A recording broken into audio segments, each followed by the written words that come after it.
అంటే ఆదం అనే మొద్దలో నుంచే యేసుక్రీస్తు వారి యొక్క శరీరం కూడా వచ్చిందా? 100%. దానికి రెఫరెన్స్ ఇస్తున్నాను. ఆయన రక్తమే వచ్చిందా? ఆదాము రక్తమే యేసులో ఉందనడానికి నేను రెఫరెన్స్ ఇస్తున్నాను, రాసుకో. లేదు అనడానికి నాకు రెఫరెన్స్ రైట్. ఏం నమ్మడంట? మహిమను నమ్మడంట. ఈయనే ఆయనగా పుడతాడని నమ్మడంట. చూడండి 10వ వచనంలో యెషయా గ్రంథము 43వ అధ్యాయం 10వ వచనం. మీరు తెలుసుకొని నన్ను నమ్మి, అంటే నేనే, అప్పటి వరకు నేనెవరు? యెహోవా దేవుడు. ఆయన ఎవడు? యేసు ప్రభు. నేనే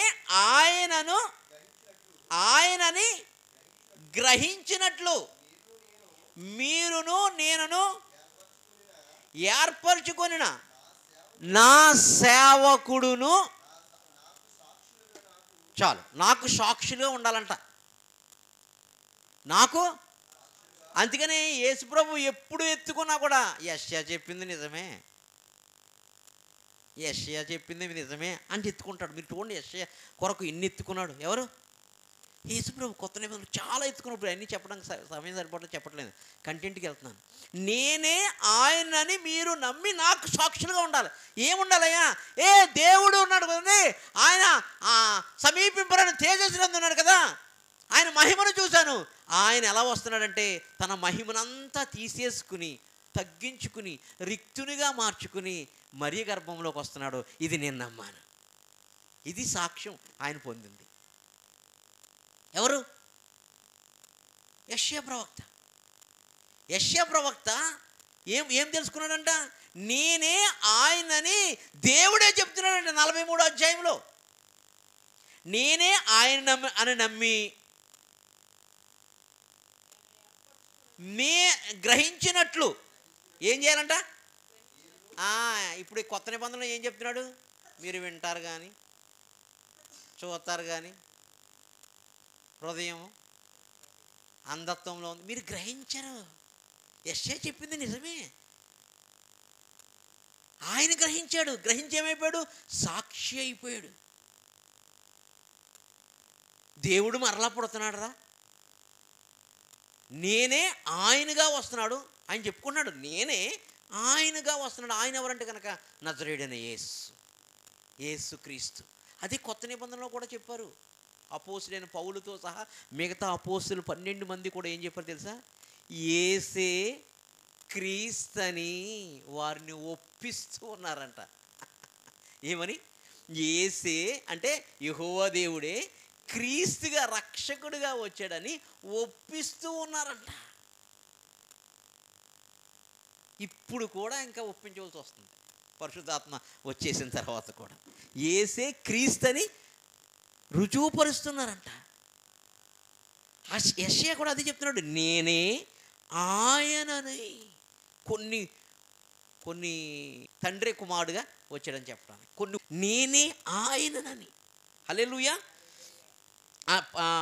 10వ వచనం కంప్లీట్ చేద్దాం. నా సేవకుడును నాకు సాక్షులు, నాకు ముందుగా ఏ దేవుడు నిర్మింపబడలేదు. ఆగాలి కొంచెం. ఇక్కడ దేవుడు నిర్మించబడతాడా అమ్మా? ఆయన ఉన్నవాడు అనువాడు, ఆయనే వాడు నిర్మిస్తాడండి. నాకు ముందుగా ఏ దేవుడు నిర్మించబడలేదు. తర్వాత వచనం కూడా చదవండి. అంటే ఈ నిర్మించబడతాడేంటి కొంపదీసి? కానీ దేవుడు నిర్మించబడ్డాం, కానీ ఈయన తల్లి గర్భంలో నిర్మించబడాలి. హల్లెలూయా. అసలు ఎవడో నాకులాగా నాకు ముందు ఎవడు లేడు, నా తర్వాత ఎవడు లేడు, నాకులాగా నిర్మించబడిన వాడు ఎవడో లేడు. నాకులాగా నువ్వు ఉన్నవాడు అనువాడు కదా, నువ్వు ఎప్పటి నుంచో ఉన్నవాడు కదా, అసలు నువ్వు దేవుడు కదా, నిన్నెవడు నిర్మిస్తాడు? నిన్నెవడో నిర్మించడు. కానీ నేను ఆయనగా వస్తున్నాను. నాకులాగా ఎవడైనా నిర్మాణం పొందుతాడంటే ఎవడో నిర్మాణం పొందడు, కానీ నేను మాత్రం మరియ గర్భంలో నిర్మించబడుతున్నాను. హల్లెలూయా, హల్లెలూయా. నేనే ఆయనను నమ్మండి. ఇది మీరు గ్రహించాలి. చాలామంది గ్రహించరు. నువ్వు ఆ విషయంలో, నేను చెప్తున్న విషయంలో నువ్వు సాక్షిగా మారిపోవాలి. ఆ సాక్షిగా మారిపోయి 53వ అధ్యాయంలో ఎక్కడ రాసేస్తున్నాడు, దేవుడు మన కొరకు మరణిస్తున్నాడు రా, దేవుడు మన కొరకు గాయాలు అయిపోతున్నాడు, మన పాపాలు భరిస్తున్నాడు, వ్యసనాక్రాంతుడు అయిపోతున్నాడు, స్వరూపమైన సొగసైన లేకుండా పోతున్నాడు అని యెషయా గ్రంథం 53లో రాసేస్తున్నాడు, 43లో తెలుసుకుని. ఇక్కడ చెప్తున్నాడు ఆయన, నేనే ఆయనను, దాన్ని మీరు గ్రహించాలి, మీరు నాకు సాక్షులు. ఏం చెప్తున్నాడు? నాకు ముందుగా ఏ దేవుడును నిర్మింపబడలేదు. ఉండడు కడపటివాడు మొదటివాడు కడపటివాడు ఈయనే. నిర్మించడం ఏంటి అన్నాను, దేవుడు నిర్మించడం ఏంటి? దేవుడు, చాలామంది దేవుళ్ళు దేవతలు అనేవాళ్ళు చేయబడ్డారు, నిర్మించబడలేదు, నిర్మాణం జరగలేదు. హల్లెలూయా. ఫార్మేషన్ జరగలేదు, జరిగిందా? కానీ ఇక్కడ చెప్తున్నాడు, నేను మాత్రము నిర్మాణం అవుతాను గర్భంలో. హల్లెలూయా, హల్లెలూయా, హల్లెలూయా. ఇంకా చూడండి, అలా చదువుకుంటూ వస్తే 13వ వచనం చూడండి. ఈ దినము మొదలుకొని నేనే ఆయనను. ఆగండి. యెషయా గ్రంథం 7లో ఏం చెప్పాడు అసలు? కన్యక గర్భవతి. ఎవరు రాశారు? ఈయనే 7లో రాశాడు. మరి 7లో రాసినోడికి డౌట్ వచ్చిందా? మరి రాదా? కన్యక గర్భవతి కుమారుని కంటానని రాసేశారు ఈయన. మరి డౌట్ వస్తుందంటావా రాదంటావా? మరి ఎలా ప్రభువా అంటే 43లో రివీల్ చేస్తున్నాడు. నాకు ముందు ఎవడు ఏ దేవుడు నిర్మించబడలేదు. అంటే ఈ విశ్వంలో ఏ దేవుడు ఒక గర్భంలో నిర్మించబడడం అనేది ఉండదు, కానీ నేను నిర్మించబడతాను. హల్లెలూయా. ఆయన ఉన్నవాడు కదా, అనువాడు కదా. మనం ధర్మశాస్త్రం బ్యాచ్ కదా, నిజమే. ఆ దేవుడు నిర్మించబడతాం ఏంటండి, దేవుడు పుడతాం ఏంటండి? నా వీడియో కింద రోజు ఒకడు పెడతాడు, దేవుడు పుట్టడు, దేవుడికి రోగం రాదు, దేవుడు చావడు, దేవుడు మరణం అందడు, దేవుడు పుట్టడు అని ఒక అతను ముస్లిం అతను వీడియో పెడతాడు. నేనేం పెట్టానంటే, నా దేవుడు పుడతాడు, నా దేవుడు మరణిస్తాడు, నా కొరకు నువ్వు కూడా నమ్ముకుంటే నరకానికి తప్పించబడతావు అని పెట్టాను. హల్లెలూయా. అలాగా క్రైస్తవులో ఉన్న శాస్త్రులు, పరిశోధన సద్దుకాయలు కూడా దేవుడు పుడతాం ఏంటండి? దేవుడు పుట్టడు. హల్లెలూయా. పుట్టడు. కానీ ఎవరు ఉన్నారా? ఆయన ఉన్నవాడు అనువాడే, ఆయన సమీపింపరన్న తేజస్సునందు ఉన్నవాడే. తండ్రిని ఎవడో చూడలేదు, కుమారుడు చూపిస్తే తప్ప ఎవడో చూడలేడు. కానీ తండ్రి కుమారుడిగా గర్భములో నిర్మిస్తున్నాడా? ఏ దేవుడును నిర్మించబడలేదంటే నేను మాత్రం నిర్మించబడతానని అర్థం కదా. హల్లెలూయా. ఏ దేవుడు తల్లి గర్భంలో నిర్మాణం చేయబడలేదు, కానీ నేను నిర్మాణం చేయబడతానని అర్థం కదా. 43:13 ఏమన్నాడు? ఈ దినము మొదలుకొని నేనే ఆయనను. నేనే యెహోవా దేవుడే యేసు, తండ్రే కుమారుడు. హల్లెలూయా. ఎవడు సమీపింపరని తేజస్సులో ఉన్నవాడే సమీపముగా వచ్చినవాడు. హల్లెలూయా, హల్లెలూయా. మరి యెషయా గ్రంథంలో రాసేసాడు 7వ అధ్యాయంలోను. ఏమని? తల్లి కన్యక గర్భవతి కుమారుని కనును, అతను అతని కోసం రాసేసాడు. కానీ ఎలా? నేనే పుడతాను. ఎవరు పుడతావని అడుగుంటాడు ఈయన. మోషే అడగట్లేదా? నువ్వెవడవేంటి చెప్పు. మీ అబ్రహాము, ఇస్సాకు, యాకోబు దేవుడే చెప్పరా అంటే నమ్మరు కదా వాళ్ళు. మళ్ళీ నువ్వెవడవో చెప్పు. తెలియదండి ఈయనకి ఎవడో. నేను ఉన్నవాడిని అనుకున్నాను చెప్పరా. హల్లెలూయా. మళ్ళీ అడిగినాడు, నేను ఎవడో చెప్పు, నా మంచిదనం అంతా చూపిస్తాను రారా నీకు. హల్లెలూయా. ఎందుకు నమ్మరెల్లో దేవుడు పుట్టడం ఏంటని? దేవుడు పుట్టకపోతే నీకు పుట్టకథలు లేవు, నాకేంటి నీకేంటి ఎవడకలే పుట్టకథ ఉంటాయా? అందుకని యెషయా గ్రంథంలో పుడతానన్నావు. ఎలా పుడతాడు ప్రభా? అంతకుముందు ఏ దేవుడు నిర్మాణము చేయబడలేదు. కొంపతీసి నువ్వు అటువంటి దేవుళ్ళు ఎవరు ఉన్నారని నమ్ముతావేమో. నమ్మకో, నేనే నిర్మాణం చేయబడతాను గర్భంలో. హల్లెలూయా. నేనే ఆయననని 13. ఈ దినం మొదలుకొని నేనే ఆయనను నా చేతిలో నుండి, అది ఎవడూ లేడు.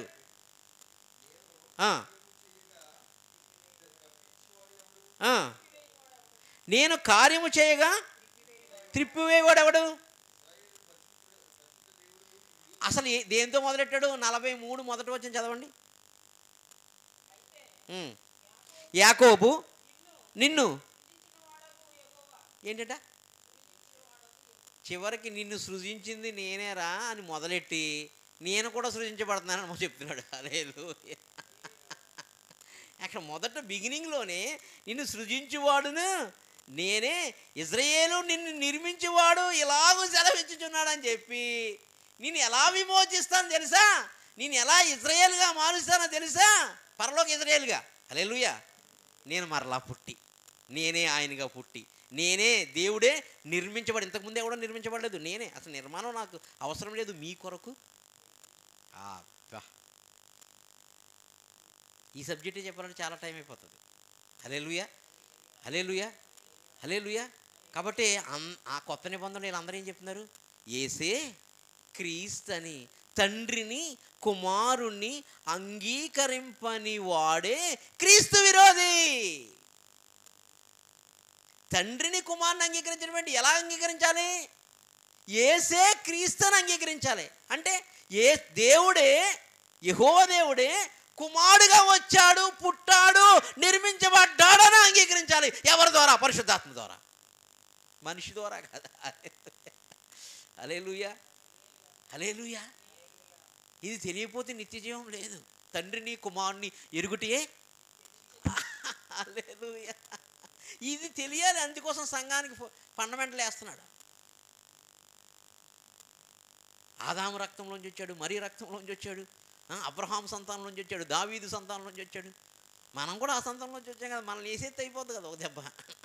మన సిలువులు వేసేస్తే అలా ఆర్సీఎం వాళ్ళు అలా కొంతమంది సిలువులు వేయించుకుంటూ ఉంటారు. వేసేసి మేకులేసేయాలి. హల్లెలూయా. ఒక పాస్టర్ గారు అంటున్నారా, మరి నుంచి రక్తం రాలేదు, మరి నుంచి రక్తం రాలేదని నేను చెప్తున్నాను కదా. అది ఎవడో అంటున్నాడండి, దేవదూతలే దిగి వచ్చి మరీకు సాష్టాంగ నమస్కారం చేసింది, ఆమెను మనం పూజించొద్దు అన్నాడు. ఒక్క వచనం చూపించరా, దేవదూతలు మరియమ్మ ఎక్కడన్నా నమస్కారం చేసిందని ఒక్క వచనం చూపించు. కలిపేస్తున్నాడు. ఏం చేస్తున్నాడు? కలిపేస్తున్నాడు. అందుకని పరలోక రాజ్యం ఇరుకైన మార్గం, అందరూ ప్రవేశింపగోరి ప్రవేశింపలేకపోయారు. ప్రవేశింపగోరి చాలామంది ఇరుకు మార్గాన్ని వదిలి విశాల మార్గానికి వెళ్ళిపోతున్నారు. చాలామంది తండ్రిని కుమారుణ్ణి అంగీకరించకుండా బాప్తిజం తీసేసుకున్నారు, సేవ చేసేస్తున్నారు. యెహోవా దేవుడే నేనే ఆయనని ఆయన మొత్తుకుంటున్నాడు. యెషయాకి చెప్తున్నాడు, నువ్వైనా నాకు సాక్షిగా ఉండరా, నువ్వైనా. అసలు రాసిందే ఆయన, కన్య గర్భవతి కుమారుని కన్నని. ఎలా కంటది? అయ్యా నేనే ఆ నిర్మాణాన్ని మరలా చేస్తా. యాకోబు 43లో చెప్తున్నాడు, యాకోబు నిన్ను సృజించిన వాడిని నిర్మించేవాడిని నేనే అని చెప్తూ, అదే 43:10కి 13కి వచ్చేటప్పటికి ఏ దేవుడును నిర్మించబడలేదు అని ఈ నిర్మించబడ్డాడంట. హల్లెలూయా, హల్లెలూయా. కాబట్టి నేనే ఆయన 13 కంక్లూజన్ ఎదురుకెళ్దాం. ఈ దినం మొదలుకొని నేనే ఆయనను నా చేతిలో నుండి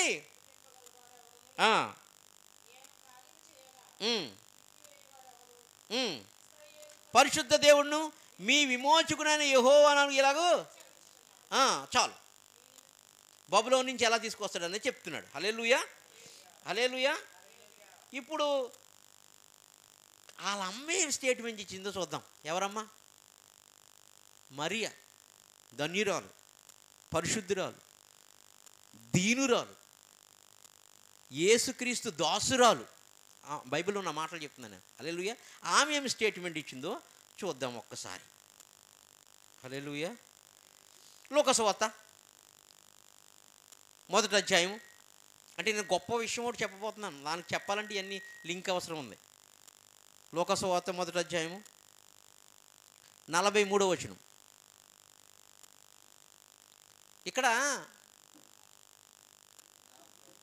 ఇక్కడ గాబ్రియల్ దూత వచ్చిన తర్వాత ఇది ఎలా జరుగుతుంది అని అడుగుతుంది.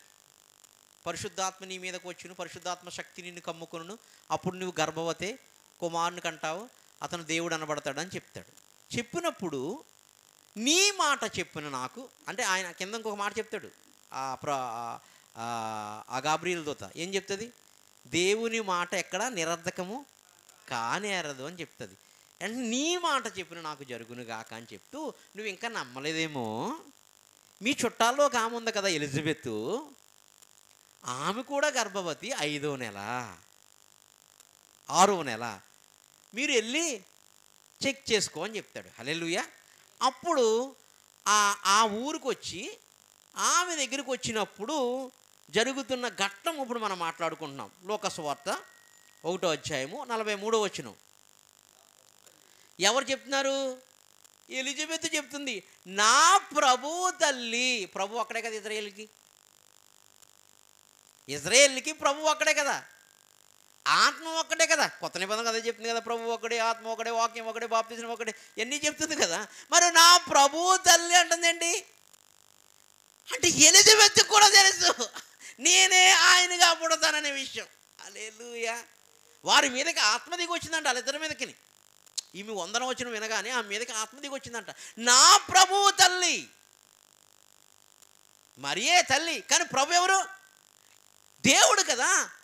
అంటే గర్భంలో ఉన్నది ఇప్పుడు ఎవరు? ఎందుకని యెహోవా దేవుడు అంట. నా యెహోవా దేవుడు, నా ప్రభువు మరి ఎప్పుడు వచ్చేసాడయ్యా? అందుకని చెప్తున్నాడు, ఏ దేవుడు నిర్మించబడలేదు, కానీ నేను నిర్మించబడవలసి వచ్చింది మీ కొరకు. నా ప్రభువు తల్లి అన్నాడండి. ఒక స్త్రీ స్టేట్మెంట్ ఇస్తుంది, పరిశుద్ధాత్మతో నింపబడి పెద్ద పెద్ద సేవ చేస్తున్నాం. దీంట్లో అనాలనిపిస్తుంది నాకు, పలానా పేర్లు చెప్పి. ఒక అతను అంటాడు, యేసుక్రీస్తు శరీరంలో పాపం ఉంది అని. స్క్రీన్ షాట్లు కూడా తీసాను, దాంట్లో ఉన్నాయి. అగ్నిరాజు, అగ్నిపోలో ఎవరో మొన్న డిబేట్ కూడా వెళ్ళాడు. యేసుక్రీస్తు శరీరమే పాప శరీరం అని చెప్తున్నాడు. శరీర ఆకారం, పాప శరీర ఆకారం. ఆయన యేసుక్రీస్తు శరీరంలో పాపం ఉంది, కానీ పాపం చేయలేదు. గొప్ప. ఇక్కడేం చేస్తున్నాడు? 1వ నెల ఎవరికి? మరియకి. ఆమెకి 6వ నెల. ఏమంటుంది? 6వ నెలలో ఉన్నటువంటి ఏలియా ఆత్మ కలిగినటువంటి బాప్తిజం ఇచ్చి యోహాను ధరించినటువంటి ఎలిజబెత్ ఏమంటుంది? నా ప్రభువు తల్లి అన్నది. అసలు ఎవరు ఈ ప్రభు? యెహోవా దేవుడు. ఎవరుగా వచ్చాడు? రక్షకుడుగా వచ్చాడు, విమోచకుడుగా వచ్చాడు. ఎవరైన పేరు? నజరేయుడైన యేసు. ఆయనే నేనుగా. ఈ దినం మొదలుకొని మీరు నమ్మాలన్నాడు. హల్లెలూయా. ఆ దినం ఏంటో ఇంకా ధ్యానిస్తున్నాను నేను. ఇంకా ఆ దినం అని ఎందుకన్నాడా? ఆ దినం కొరకు నేను ధ్యానిస్తున్నాను. హల్లెలూయా. నా ప్రభువు తల్లి, చదవండి. నా ప్రభువు తల్లి వచ్చుట, దేవుణ్ణి ధరించినటువంటి నీవు నా దగ్గరకు వచ్చుట ఎలా ప్రాప్తించాను? ఇదిగో నీ ఈ శుభవచనము నా చెవిని పడగానే. అబ్బా, ఏం శుభవచనం? దేవుడు ప్రభు అయి ఉన్నవాడు. అదే దావీదు కూడా చెప్తున్నాడు, నా ప్రభువుతో చెప్పగా నేను. యేసయ్య చెప్తున్నాడు. ఏంటి దావీదు ఎలా అంటున్నాడండి? నా ప్రభువుతో సెలవివ్వగా అంటున్నాడు ఏంటి అన్నాడు. ఇంతకీ ఇద్దరు ప్రభువులేంటి? ఒకటే ప్రభువు ఇంకొకటిగా పుట్టాడు. ఇదే త్రిత్వం కోసం తెలియాలి ఫస్ట్. అందుకని ఆయన పేరైనను ఆయన కుమారుడు పేరైనను మీకు తెలియనా అంటాడు సామెతల్లో, ప్రావిన్స్లో. హల్లెలూయా. అంటే దేవుడే కొడుగ్గా వచ్చాడు. నా ప్రభువుతో సెలవివ్వగా అన్నాడు. అంటే దేవునితో సెలవివ్వగా, అంటే కానీ యెహోవా దేవుడు రక్షకుడు అని యేసుక్రీస్తు సెలవివ్వగా. హల్లెలూయా. నేనే ఆయనను. ఇక్కడ ఈ స్త్రీ గ్రహించేసిందండి ఎలిజబెత్, నా ప్రభువు తల్లి అన్నదంతే. అప్పటి వరకు ఇలా ఆయన ఏంటిది జకరియా గారు అప్పటి వరకు ఏం చేస్తున్నారు? యాజకత్వం చేసి అప్పుడే కదా దర్శనం పొందుకుని ముగించుకుని వచ్చాడా? అప్పటి వరకు ఈయనకు ప్రభు ఎవరు? యేసు ప్రభా, యెహోవా దేవుడు. మరి యెహోవా దేవుడా లోపల ఉన్నది? ఎస్. పేరేంటి ఇప్పుడు? యేసుక్రీస్తు. నా ప్రభువు తల్లి. అలా యాజకుల్లో ఉన్నారు. అంత పెద్ద హై ప్రీస్ట్ కూడా అందలేదు. అతను నోరు కూడా క్లోజ్ అయిపోయింది. కానీ ఎలిజబెత్కి నా చెవిని పడగా లోపడున్న శిశువు మొదటి నెలలో ఉన్నవాడికి కాళ్ళు చేతులు ఉంటాయా? ఈయన చూసి అతని గొంతులు వేయడం. ఆత్మ సంబంధమైన విషయాలు ఆత్మ సంబంధమైన వారికి తిరిగి అర్థమవుతుంది. ఆత్మ లేనోడికి ఏది నమ్మడు. ఆత్మ ద్వారా అన్నిటిని వివేచించవచ్చు, ఆత్మని ఎవడో వివేచించలేడు. హల్లెలూయా. ఈ కాలంలో ఉన్న సేవకులు ఆ స్త్రీ దగ్గరికి వెళ్ళి నేర్చుకోవాలి, ఎలిజబెత్ దగ్గరికి వెళ్ళి పాఠాలు.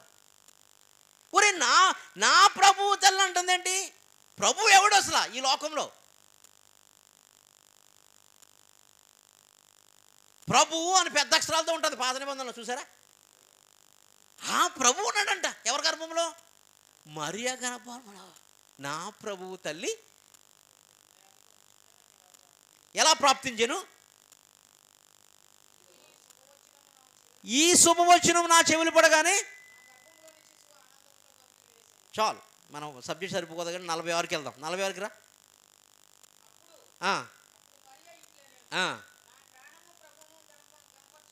ఏమంటుంది ఇప్పుడు మరియా?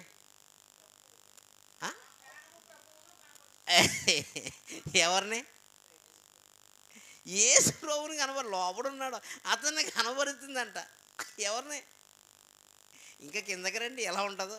చెంపలు చిడతలు వాయించినట్టు వాయించేస్తాడు ఆర్సీఎంకి ఇక్కడ. ఇంకా చదవండి అమ్మా.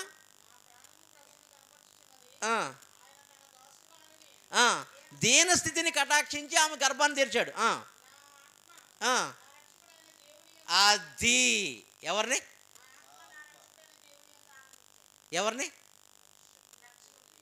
మరి మరియా ఎవరి దగ్గర రక్షణ పొందుకుంది?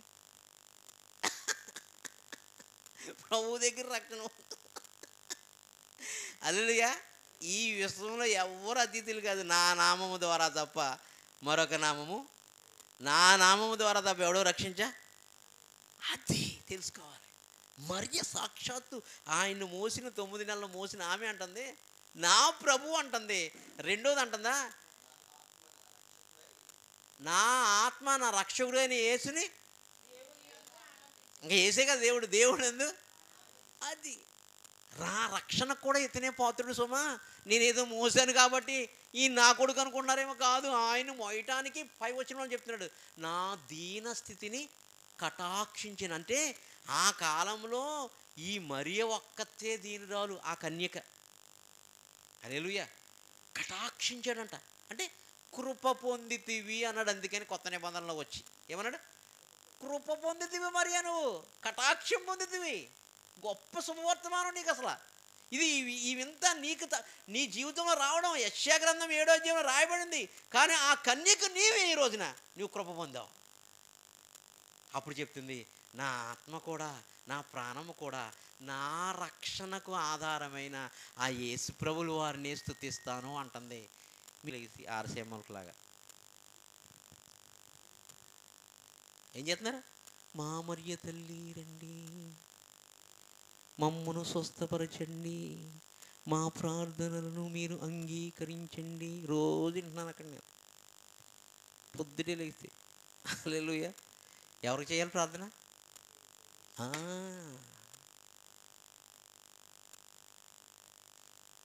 నా తండ్రి యందు మీరు నిలిచి ఉండి, వాక్యమందు మీరు నిలిచి ఉండి ఏమడుగుతారో నన్ను అడగండి, నా నామములు అడగండి, అప్పుడు తండ్రి ఆ మనవలు.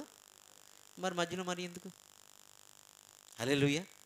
కాబట్టి నేను కన్నానేమో, నాలోంచి వచ్చాడు కానీ తప్ప నేను కటాక్షం పొందుతుని, కృప పొందుతుని. అంతే, కృప పొందుతుని.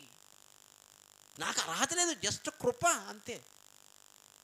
అయినా నా రక్షకుడు ఆయనే ప్రభు అని తల్లిగారు కూడా మరియను బట్టి నేను దేవుని మహింపరుస్తున్నాను. హల్లెలూయా. 49 సర్వశక్తిమంతుడు నాకు గొప్ప కార్యములు చేసిన కనుక ఇది మొదలుకొని అన్ని తరముల వారు ధన్యురాలు మరియా. యేసు నామమునకు మహిమ కలుగును. ఆమె ధన్యురాలు అందరూ ఆయన నామము. నా నామమా?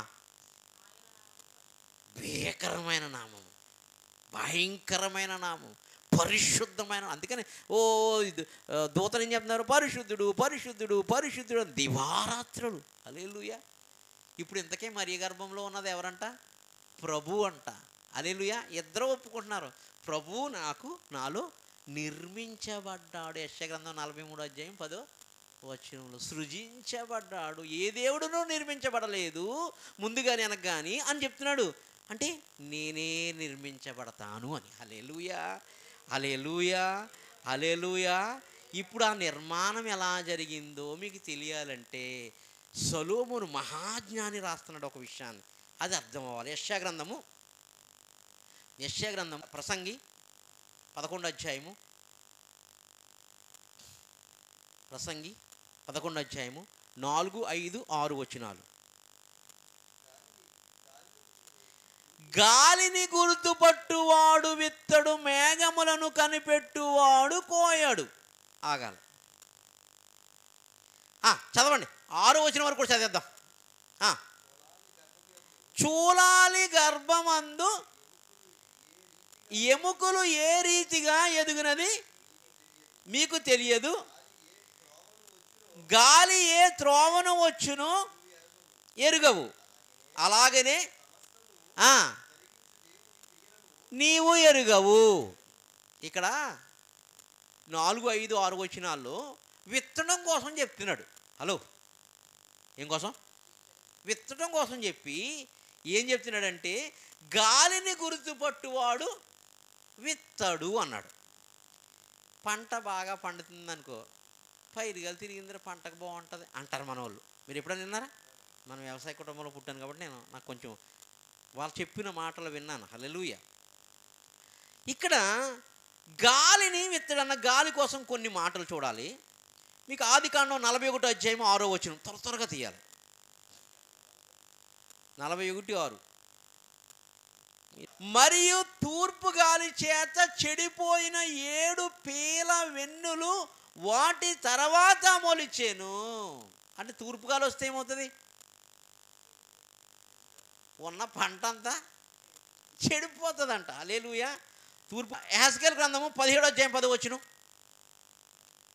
గాలిని గుర్తుపట్టువాడు విత్తడు కదా. ఈ గాలి ఏంటో తెలుసుకుంటే ముందు అసలు పరిశుద్ధాత్మ గాలి ఏంటో తెలుస్తుంది మనకి. 17వ అధ్యాయం 10 వచనం. అది నాటబడినను వృద్ధి పొందునా. ఒక విత్తనం నాటమంట, అది వృద్ధి పొందినా అని ఆయనే ప్రశ్న చేస్తున్నాడు. ఎందుకంట?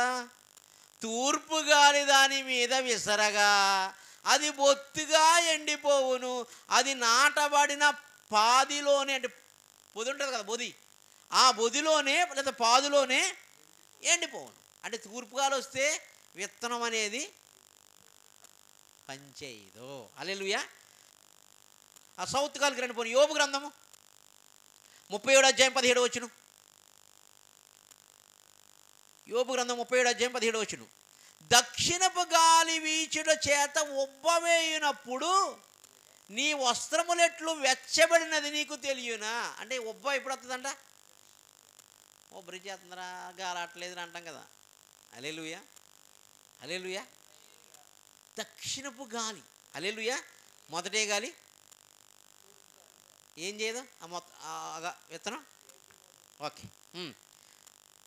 సుడిగాలి కూడా దక్షిణం నుంచి వస్తుందంట. నేను చాలా వచ్చిన నేను చెప్పలేకపోతున్నాను. హల్లెలూయా.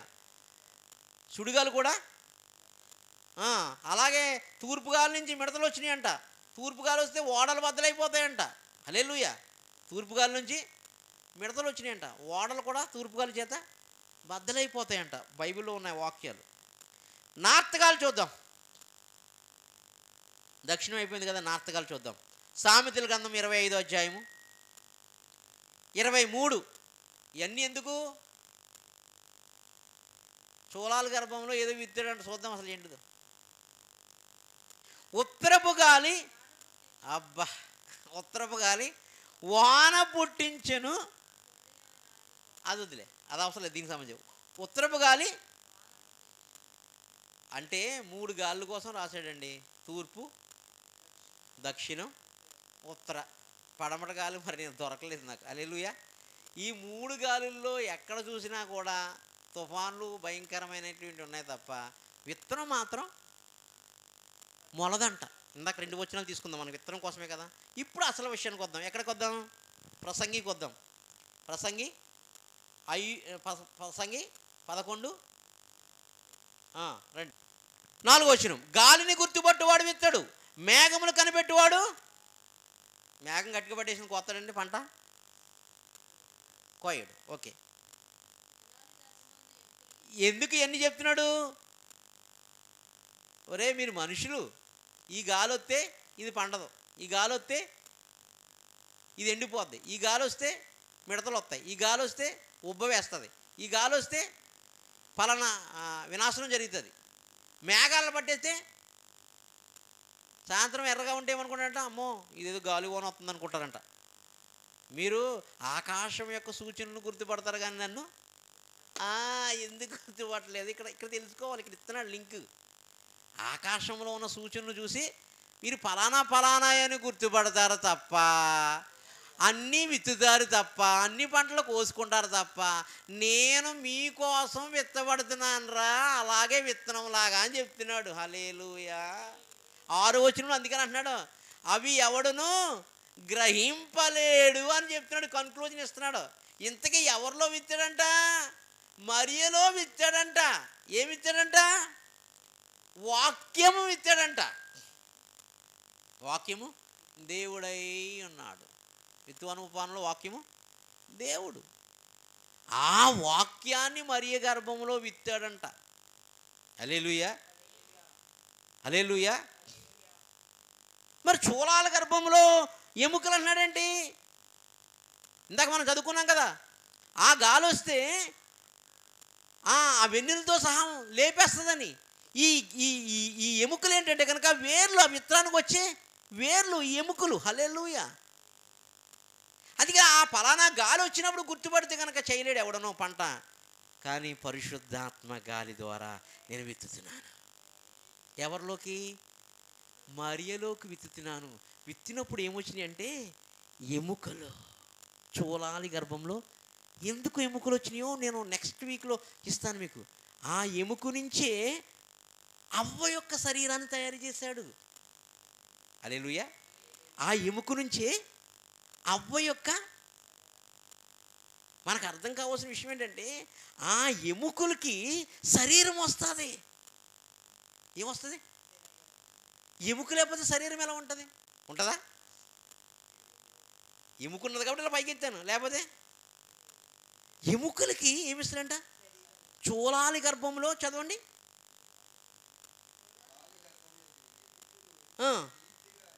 అమ్మమ్మ ఎలాగ ఎదుగుతున్నాయో ఎముకలన్నీ, అంటే ఇక్కడి నుంచి ఉన్న ఎముకలు, ఇక్కడ లేవా ఎముకలు?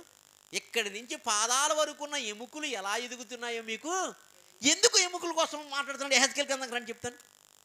యెహెజ్కేలు గ్రంథం రండి. యెహెజ్కేలు గ్రంథం 37వ అధ్యాయము 4 చదువుతాను.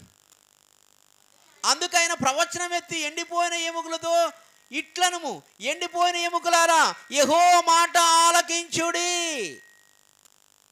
ఈ ఎముకలకు ప్రభు అయిన యెహోవా సెలవిచ్చినదేమనగా, మీరు బ్రతుకున్నట్లు మీలోనికి జీవాత్మను రప్పించుచున్నాను. మరియా మార్త దగ్గరికి వచ్చినప్పుడు ఏం చెప్తాడు? నా యందు విశ్వాసం ఉంచేవాడు నేనే జీవమును పునరుద్ధానం. హల్లెలూయా.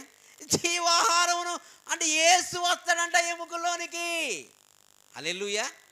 ఎండిపోయిన ఎముకలు లోయలోని తీసుకెళ్ళి ఏం చెప్తున్నాడు? ఎండిపోయిన ఎముకలారా దేవుడు ఇలా చెప్పమన్నాడు, యెహోవా ఒక మాట ఇచ్చాడు, ఆ మాట పేరు యేసు. హల్లెలూయా. ఆయనకు వాక్యం అను నామము కలగదు. ప్రకటన గ్రంథంలో ఏ నామం? వాక్యం.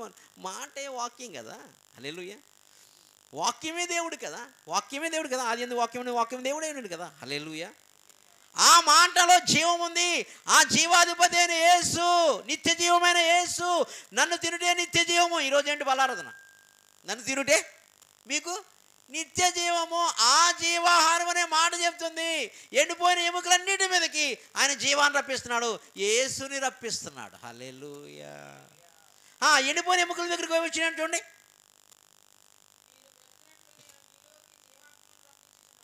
మీరు బ్రతికినట్లు 6 చర్మము కప్పి మీకు నరములనిచ్చి, దేని మీద?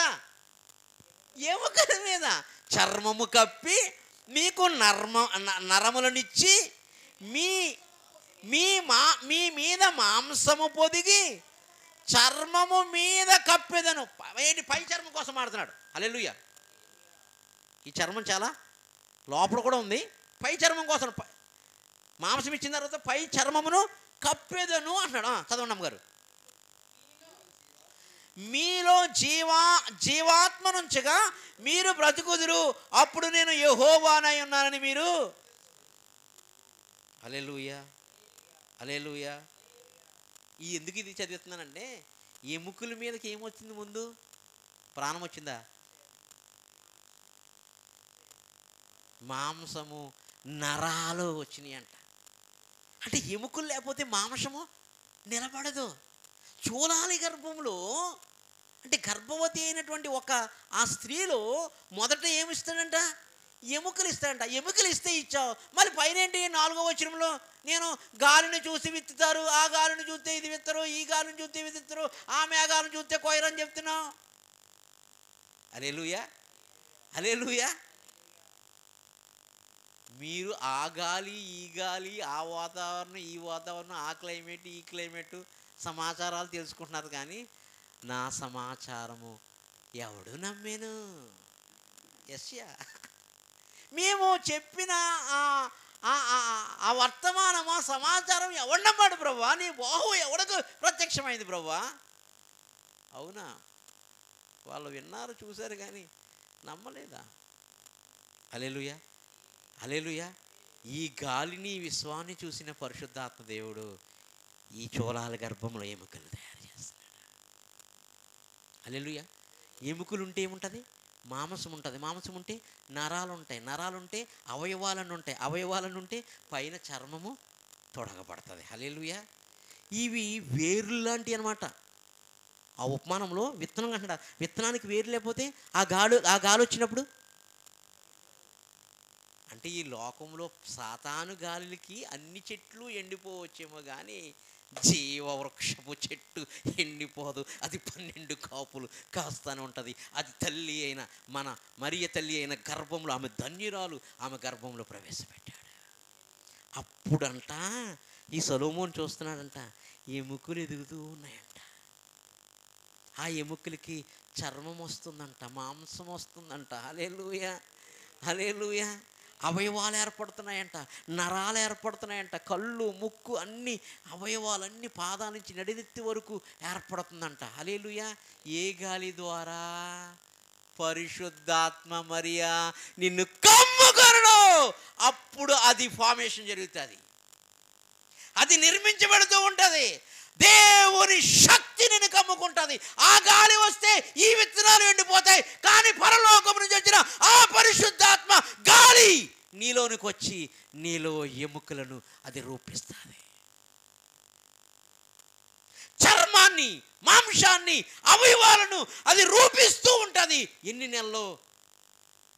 మనిషి ఆకారంలో పంపించావు కాబట్టి 9 నెలలు. హల్లెలూయా. అతను రాలేడండి డైరెక్ట్గానే, కానీ మనిషి గర్భంలో పెట్టిందే 9 నెలలు కాబట్టి. హల్లెలూయా. ఒక్కొక్క ఘట్టం, ఒక్కొక్క చాప్టర్. ఈ సంవత్సరం అంతా కాదు, 10 సంవత్సరాలు కాదు, నేను చచ్చిపోయే వరకు ఆయన ఎలా పుట్టాడని చెప్పే మర్మం చెప్పడానికి నా శక్తి సరిపోదు, నా బలం సరిపోదు. అన్ని రెవల్యూషన్స్ నా కళ్ళ ముందు తిరుగుతున్నాయి. హల్లెలూయా. 1 యోహాను 5:7-8 అంటాడు, నీటి ద్వారాను ఆత్మ ద్వారాను వచ్చినవాడు. ఎందుకు?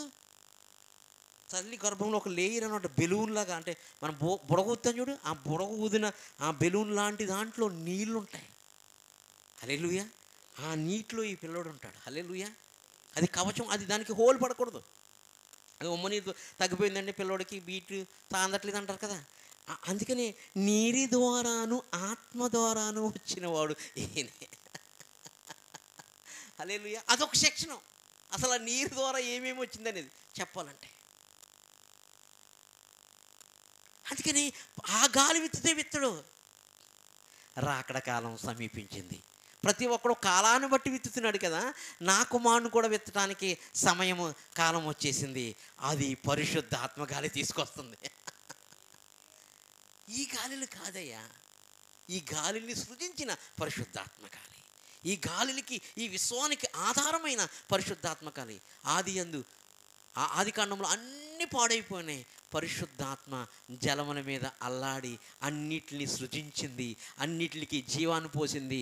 చెట్లు, మొక్కలు అన్ని, సృష్టిలో ఉన్న సూర్యుడి నుంచి, చంద్రుడి నుంచి, అన్ని, భూమి కూడా, సముద్రములు అన్ని, అగాధాలు అన్నీ, ఎక్కడెక్కడ ఉంచాలో, ఏమేమి ఉంచాలో, ఏమేమి మొలిపించాలో, ఏ వీటిలో జీవాన్ని పంపించాలో అన్నిటిని పంపించినట్టుగా ఆ పరిశుద్ధాత్మ గాలి డైరెక్ట్గా ఈ గర్భంలోనికి ప్రవేశించి ఆ గర్భాన్ని ఓపెన్ చేసి ఆదాము యొక్క, ఇక్కడ ఒక సీక్రెట్ ఓపెన్ చేస్తున్నా, ఆదాము యొక్క ప్రక్కటెముకను తీయటానికి, అవ్వను తయారు చేయడానికి ఓపెన్ చేసినట్టుగా ఆదాము యొక్క గర్భాన్ని ఓపెన్ చేసి ప్రక్కటెముకను తీసినట్టుగా ఇప్పుడు మరియ గర్భాన్ని ఓపెన్ చేసి ఆ గర్భములోనికి విత్తనం పెట్టబడింది.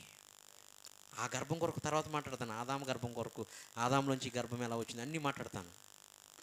ఇక్కడ చూలాలి గర్భంలో ఎముకలు ఏ రీతిగా ఎదుగునంటే పైన గాలి ద్వారా విత్తుతున్నారు చూడండి, అలాగే పరిశుద్ధాత్మ గాలి ద్వారా విత్తటం జరిగింది అని చెప్తున్నాడు.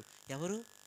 అవి మీకు అవి అర్థం అవ్వడం కష్టం రా అన్నాడు. అనలేదా? గాలిని గుర్తుపట్టువాడు విత్తుడు, మేఘమును కనిపెట్టువాడు కోయడు. 5వ వచనం, చూలాలి గర్భమందులు ఎముకలు ఏ రీతిగా ఎదుగునది నీకు తెలియదు, గాలి ఏ త్రోవను వచ్చునో నీవు ఎరుగవు, అలాగునే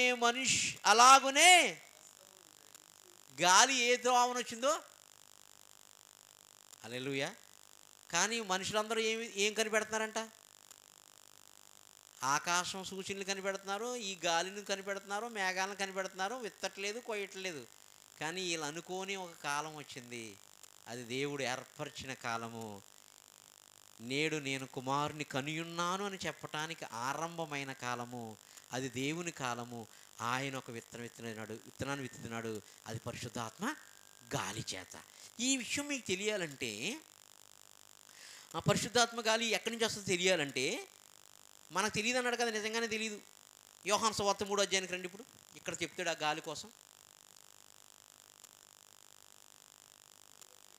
ఇతనికి తెలిసింది కొంతవరకు. ఎవరికి? యోహాను కాదు, అక్కడ ఒక భక్తుడు వస్తాడు నికోదేముకి. కానీ లోపల ఎలా పెట్టాలో తెలియట్లేదు, లోపలికి ఎలా వెళ్తుందని తెలియట్లే. యోహాను సువార్త 3వ అధ్యాయము 3వ వచనం నుంచి చదువుదాం, టైం లేదు కాబట్టి. అందుకు యేసు అతనితో, బ్రాకెట్ అరే ఎక్కడి నుంచి? పైనుంచి జన్మించాలా? హల్లెలూయా. లేక పైనుండి? హల్లెలూయా. ఎక్కడి నుంచి వచ్చాడు ప్రభు? అదే కాదు చెప్తున్నాను రో. హల్లెలూయా, హల్లెలూయా. అందుకు యేసు అతనితో, అతనడా, నువ్వు నీటి మూలంగానే ఆత్మ మూలంగానే జన్మించాలరా, లేకపోతే పరలోక రాజ్యం లేదు నీకు అన్నాడు. అదే ఎలా ప్రభు, మరి నీటి మూలంగా అంటే నేను నీటిలో మునిగి వచ్చేయగలుగుతాను, గంగాలం కూడా అందుకని పెట్టుకున్నాం కదా అక్కడ. కానీ ఆత్మ మూలంగా జన్మించాలంటే మళ్ళీ తల్లి గర్భంలోకి ఎలా వెళ్ళాలి, ఏంటిది అలా అర్థం అవ్వట్లేదు ఆయనకి. హల్లెలూయా. ప్రభు అన్నాడా, అందుకు యేసు అతనితో, ఒకడు కొత్తగా పైనుంచి జన్మించితే కానీ అతడు దేవుని రాజ్యము చూడలేడని నీతో నిశ్చయముగా. అందుకు నికోదేము, ఆ మనుష్యుడు ఎలాగూ జన్మింపగలడు? మీరు ప్రసంగి దగ్గర ఉండాలి, ప్రసంగి దగ్గరే ఉండాలి. హల్లెలూయా. అన్ని గాలులు చూస్తున్నాం, అన్ని విత్తనాలు విత్తుతున్నాం, అన్ని కోతలు కోతున్నాం, కానీ మేఘాలను చూసి కోయటం మానేస్తున్నాం, విత్తనం ఆ గాలిని చూసి విత్తడం కూడా మానేస్తున్నాం. హల్లెలూయా. ఇది పరిశుద్ధాత్మ గాలి, ఇది ఎవరికి అర్థం అవ్వదు. హల్లెలూయా. ఇది మనుషులు గ్రహించలేదు. పరిశుద్ధాత్మ గాలి ఉంటే గ్రహిస్తాడు ఎవడైనా, పరిశుద్ధాత్మ జ్ఞానం ఉంటే గ్రహిస్తాడు ఎవడైనా. అందుకని సొలొమోను ఎవడు? పరిశుద్ధాత్మ జ్ఞాని. హల్లెలూయా. చదవండి అమ్మా. ముసలివాడునైనా అది రెండో మారు ఆత్మ మూలముగా జన్మించాలి. ఒరే, రెండో మారు తల్లి గర్భములు ఎలా జన్మిస్తారయ్యా? నువ్వు చెప్పిన లేఖనం ప్రకారం అలాగే ఉంది. ఆత్మ మూలంగా జన్మించాలంటే మళ్ళీ ఆత్మ మూలంగా ఒకటి జన్మిస్తాడని మేము ఎప్పటి నుంచో వింటున్నాం. అలా ఎవడు జన్మించాడు, నేను ఎలా వెళ్ళగలుగుతాను అని ఈయన అనుకుంటున్నాడు పాపం. రెండో మారు అన్నాడు కదా, రెండో మారు నేను ఎలా తల్లి గర్భంలో ఎలా వెళ్తాను? పట్టుకున్నాడు లేఖనాన్ని. నువ్వు వెళ్ళొద్దయ్యా, నేను వెళ్ళి వచ్చేసాను ఆల్రెడీ. హల్లెలూయా, హల్లెలూయా. నువ్వు వెళ్ళవసరం లేదు, నేను వెళ్ళి వచ్చేసాను. నన్ను నమ్మటమే, నా మాంసము నా రక్తము తాగడమే మీకు నిత్యజీవం. ఇప్పుడు నికోదేం పట్టుకున్నాడు సార్, పట్టుకున్నాడు కాబట్టి చచ్చిపోయిన తర్వాత దేహానికి సుగంధ ద్రవ్యాలు పోయడానికి వచ్చాడు సార్. హల్లెలూయా. అర్ధరాత్రి 1 గంట 2 గంటలకు వచ్చి కూడా నేర్చుకున్నాడు సార్ ప్రభు పాదాల దగ్గర. దేవుని శరీరంలో, దేవుని రక్తంలో, దేవుని మాంసంలో మరి ఆదాము మాంసం ఉందా? మనుషుల ప్రాణం, మనుషుల రక్తం ఉందా? మనుషుల యొక్క రక్త మాంసాలు ఉన్నాయా? హల్లెలూయా. ఇక చెప్తున్నాడు రెండో మారు గర్భంలోకి ఎలా వెళ్ళాలి అని అడుగుతున్నాడు. ఈయన ముసలివాడును కదా నేను, మరి ఎలా వెళ్తాను? ఆయన ఎందుకు వచ్చింది దీనికి ఆలోచన? ఎవడో ఆత్మ మూలంగా పుడతాడో, కన్యక గర్భాన పుడతాడో అని నీకు తెలుసు. హల్లెలూయా. రెండో మారు నేను ఎలా జన్మించాలి ఆయన అడుగగా యేసు ఇట్లనను, నీటి మూలముగాను ఆత్మ మూలముగా అంటే కనుక జన్మిస్తే కానీ దేవుని రాజ్యంలో ప్రవేశింపడలేని నిశ్చయముగా మీతో చెప్పుచున్నాను నేను.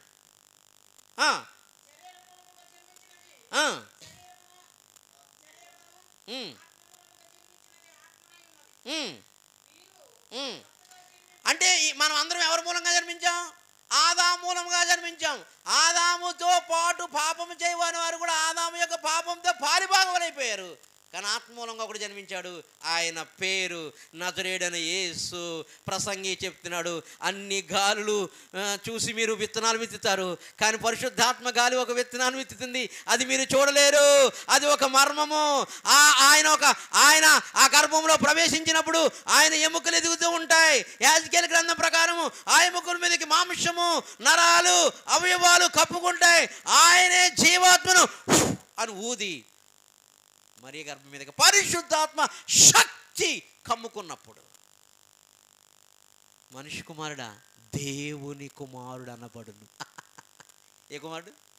దేవుని కుమారుడు. అందుకని యెషయా చెప్తున్నాడు, నేనే ఆయనను, మీరే సాక్షులు. హల్లెలూయా, హల్లెలూయా. ఆత్మూలంగా జన్మించింది ఆత్మనై ఉన్నది. ప్రభు అయిన యేసుక్రీస్తు అయిన ఆత్మ అయి ఉన్నది. అందుకనే ఎవడైనను క్రీస్తు ఆత్మ లేనివాడు నావాడు. ఇప్పుడు ఈ ఆత్మ వస్తే ఆత్మ మూలంగా నువ్వు జన్మిస్తావు అని చెప్పాడు. చూడండి తర్వాత, నేను మీతో చెప్పినది ఆశ్చర్యపడవద్దు. అది ఇక్కడ ఇస్తున్నాడు ప్రసంగి, దానికి కన్క్లూజన్. గాలి అది తనకిష్టమైన చోట ఒకటి ఉంది, అది దీనురాలుని కటాక్షించింది, ఆమె ధన్యురాలు, మరియ గర్భము తనకిష్టమైన చోట. హల్లెలూయా. గాలి తనకిష్టమైన చోటకు వచ్చింది. ఇప్పుడు తనకిష్టమైన చోటకు వచ్చి ఏం చేసిందయ్యా? నీవు దాని శబ్దం విందువే కానీ అది ఎక్కడి నుండి వచ్చి ఎక్కడికి పోవునది నీకు తెలియదు. ఆత్మ మూలముగా జన్మించిన ప్రతి వాడును అపోస్తుల కార్యము 2వ అధ్యాయంలో కూడా అదే శబ్దం వచ్చి, మహాశబ్దం కలగా అందరూ వచ్చి చూస్తున్నారు. ఎక్కడి నుంచి వచ్చింది, ఎవరి నుంచి వెళ్ళదు? మరీ గర్భంలో కూడా అలాగే వచ్చింది. హల్లెలూయా. ఆత్మ మూలంగా పుట్టినవాడు, శరీరం మూలంగా పుట్టినవాడు ఇద్దరున్నారు. మళ్ళీ నేను అక్కడికి వెళ్ళాలి. ఎక్కడికి? అబ్రహాము సంతానం దగ్గరికి వెళ్ళాలి. ఆత్మ మూలంగా పుట్టిన వాడిని శరీరముగా మూలంగా పుట్టిన ఇస్మాయేలు ఏం చేశాడు? హింసించాడు. హల్లెలూయా. కాదు, సారా గర్భము మృతతుల్యమైనట్టుగా అయిపోలేదా? స్త్రీ ధర్మము ఆగిపోలేదా? మరి ఎలా వచ్చేసిందమ్మా మరలా? కొడుకు ఎలా పుట్టేస్తాడు ఇస్సాకు? హల్లెలూయా. నీవు గ్రహించట అసాధ్యము. ఇది పరిశుద్ధాత్మ ద్వారా క్లారిటీ ఇస్తున్నాడు. ఎవరు? సొలొమోను ఇస్తున్నాడు. దేవుడు యెషయా గ్రంథం 7వ అధ్యాయంలో ఉన్నదాన్ని పట్టుకుని 43లో రాస్తాడు. 43లో శరీరం వచ్చేసి పెద్దవాడైపోయి 53లో ఆయన ఎలా మరణం పొందుతున్నాడో రాస్తున్నాడు. దాని కొరకు దేవుడే యేసుగా పుట్టాడు రా అని సాక్ష్యం చెప్తున్నాడు. ఆయన సాక్ష్యం ఎవడో నమ్మట్లేదని యేసు చెప్తున్నాడు. యేసు మరలా దగ్గరికి నికోదేము వస్తే ఆ తల్లి గర్భంలోకి నేను ఎలా వెళ్తాను, ముసలోని అయిపోయాను కదా, నువ్వు వెళ్ళొద్దు, నేను ఆల్రెడీ వెళ్ళొచ్చాను, నేనే దేవుడు మరలా దేవుడు నిర్మించబడినా అన్నాడు. ఏ దేవుడు నిర్మించబడినా అన్నాడు? ఆ దేవుడిని నేనే నిర్మించబడ్డాను, తనకిష్టమైన చోటకు వస్తున్నాడు. అపోస్తులు మేడగ దగ్గరికి వచ్చింది, అలాగే మరీ గర్భంలోనికి ఆ పరిశుద్ధాత్మ శక్తి వెళ్ళినప్పుడు నేను కన్నాను. ఇప్పుడు ఆత్మ మూలంగా పుట్టిన నన్ను విశ్వసించుటే మీకు నిత్య జీవం. ఎవడైనా ఆత్మ లేనివాడు నావాడు, ఎవడైనా క్రీస్తు ఆత్మ లేనివాడు. హల్లెలూయా. 9వ వచనం, అందుకు నికోదేము ఈ సంగతులు ఎలాగూ సాధ్యములని, ఆల్రెడీ సాధ్యమైపోయినోడే మాట్లాడుతున్నాడు అక్కడ. సాధ్యములని ఆయనను అడుగగా, నువ్వు ఇంకా గ్రహించలేదా? నీ ముందే ఉన్నాను కదా నేను, ఆ ఆత్మ మూలంగా పుట్టినోడు, నా మరీ గర్భంలోకి వెళ్ళినోడు నేనే. అది నీకు సాధ్యమే కాదు, కానీ నాకు సాధ్యం. దేవునికి సమస్తము సాధ్యం. హల్లెలూయా. ఆయనకు అసాధ్యం అంటే ఏమీ లేదు, సాధ్యము. ఇక్కడ ఏమన్నాడు? ఈ కాలంలో ఉన్నటువంటి బోధకులందరికీ, పరిసయ్యులు, శాస్త్రులు, సద్దుకయ్యులకి, ఆదాము, మరియా, అబ్రహాము, దావీదు, మాంసము, రక్తం వచ్చిందని చెప్తున్నటువంటి ఈ నికోదేముకి వేసిన ప్రశ్న వేస్తున్నాడు. మీరు బోధకులయ్యుండి యేసు ఇట్లను నీవు ఇశ్రాయేలు బోధకుడు అయ్యుండి వీటిని ఎరుగవా? ఆంధ్ర, తెలంగాణ, ఇండియాలో ఉన్న పరిసయ్యులు, శాస్త్రులు, సద్దుకైన వాళ్ళారా మీరు ఎరగరా? ఇవి ఎరగండి. ఇప్పుడైనా కన్నులు తెరవండి. హల్లెలూయా, హల్లెలూయా, హల్లెలూయా. యేసుక్రీస్తు వారి రక్త మాంసములు ఎక్కడి నుంచి వచ్చినాయి? పైనుండి వచ్చినాయి. ఎందుకంటే దేవుడే నేను పుడతానన్నాడు. అబ్రహాము, ఆదాము రక్త మాంసములతో పుడతానని చెప్పలేదు. చెప్పేస్తాడు క్లారిటీగా, నేను వారి రక్త మాంసంలో పుడతానని. ఆ రక్త మాంసములతో ఆయన పుట్టడు. ఎందుకంటే దేవుడే, ఆయనే నేను అన్నాడు, నేనే ఆయనను అన్నాడు. ఆయన ఎలా పుట్టాడో కూడా చెప్తున్నాడు. ఆ విధంగా పుట్టాడు. ఇక్కడ మీకు ఎముకల మీదకి మాంసము, రక్తం ఎలా వచ్చినాయో నెక్స్ట్ వీక్లో చెప్తాను. హల్లెలూయా, హల్లెలూయా, హల్లెలూయా. కాబట్టి పరిశుద్ధాత్మ దేవుడు రాయించిన హెస్కేలు గ్రంథంలో మాంసము, రక్తము ఎట్లా వచ్చి మహాసైన్యం వలవి మారుతున్నాయో, అలాగా ఆయన రక్త మాంసములు తిన్నవారు అందరూ కూడా ఎముకల్లాగా కుళ్ళిపోవలసి నరకానికి వెళ్ళవలసిన మనం కూడా ఆయన రక్త మాంసములతో కప్పబడి ఆయన ఆత్మను పొందుకుని దేవుని మహాసైన్యంలాగా లేవబోతున్నాం అంత్యదినాన్ని కూడా. హల్లెలూయా. ఇప్పుడు కూడా హల్లెలూయా, హల్లెలూయా. కాబట్టి ఆ రక్తము, ఆ మాంసం మీ ఎదుట ఈరోజు తీసుకురాబడింది. అది మనుషుల రక్త మాంసములు కాదు, నా ఆహారము, జీవాహారము నేనే అన్నాడు. పైనుంచి వచ్చిన ఆహారము అన్నాడు. ఇది నిత్య జీవాహారం అన్నాడు. నిత్య జీవం మనిషిలో ఉంటుందా? ఉండదు. హల్లెలూయా. కాబట్టి కడపటి ఆదాము జీవింపచేయు ఆత్మ అన్నాడు. ఆ ఆత్మాహారమే ఈరోజు రక్తమాంసములుగా ప్రభు బలారాధనకి మిమ్మల్ని సిద్ధపరుస్తుంది.